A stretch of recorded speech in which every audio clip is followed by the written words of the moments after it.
Well, we have New Year's coming up day after tomorrow. And what do you gain from reincarnation? We'll start with that. You gain a chance to start all over. If you were a murderer, you get a chance to, having forgotten that you were a murderer, to start a new life. You get a chance to reform. And in a sense, every day is a new incarnation. Every day when you wake up, if you affirm that you will um, that you'll do certain things, for instance, give up smoking or whatever it is, that can be like a new incarnation to you. And Lahiri Mahasaya said, every breath can be a new reincarnation. When you inhale, make an affirmation, from now on the past is dead, I will be a better person. And so, although astrologically speaking, the new year ought to begin on March 21st, this is the vernal equinox, yet custom has made it January 1st, and okay, we can take that. At the beginning of a new year, we can make this affirmation to change our lives. We all have things that we want to overcome. We all have things that we want to develop. And if it's only the positive thing of wanting to love God more, let us make this New Year's a time of reformation. Let us change ourselves and live more for God.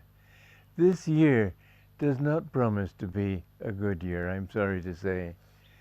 It promised to be a very difficult year. Economically, maybe in war, who knows. But this depression which is coming, which I think will come now, America is $15 trillion in debt. They can never come out of that. The only thing they can do is print money. And Master said that money will not be worth the paper it's printed on. There'll be hyperinflation. We've seen it in Argentina, we've seen it in Germany, we've seen it in one other country, I don't remember which one, in the last century. Now it'll be global. And people will be starving. But if you give your life to God and if you love God, He will take care of you. One of the most important things that I have accomplished in my life is creating communities like this. Communities where people live in harmony together, where they respect one another and love one another and do things together. Master used to say, if you live in a town of 1,000 people, a village of 1,000 people, and you work competitively, each man has 999 enemies. If you work cooperatively, each one has 999 friends. We have shown by our communities, we have about 1,000 people living in these communities around the world, and we have shown that it is a way of life. Many members have said to me, and I myself say, thank God for Ananda.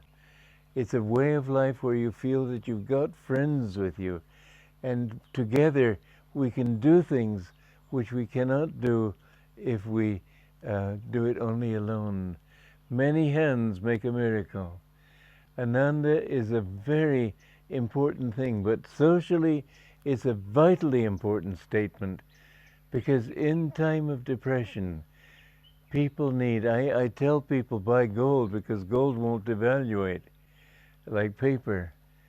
But money is even, land is even more important. You can't eat gold.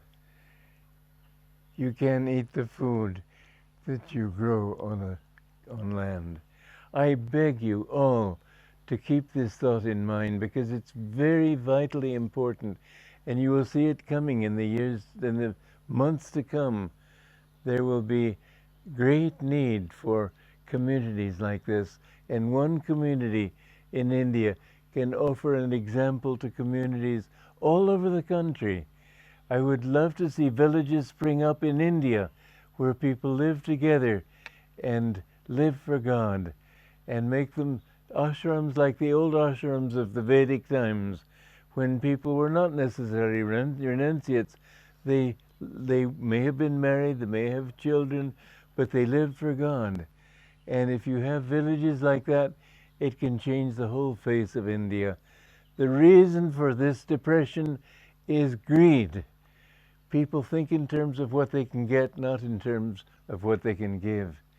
And if you have a few people happy and secure because they give, they don't take, you will change the whole consciousness of this country. The corruption that we see in this country, the lying, this thing has to go. And the best thing is not to talk against what is wrong, but to show an example of how happy people are when they live right. So I beg you, please, to think about the importance of starting communities. This little community is just a tiny thing. I hope in years to come we can buy this whole valley. But I hope that this will be a beginning for communities all over the country. Please be a part of this movement. It will help you more than you can imagine. And it will help the country, and it will help the world.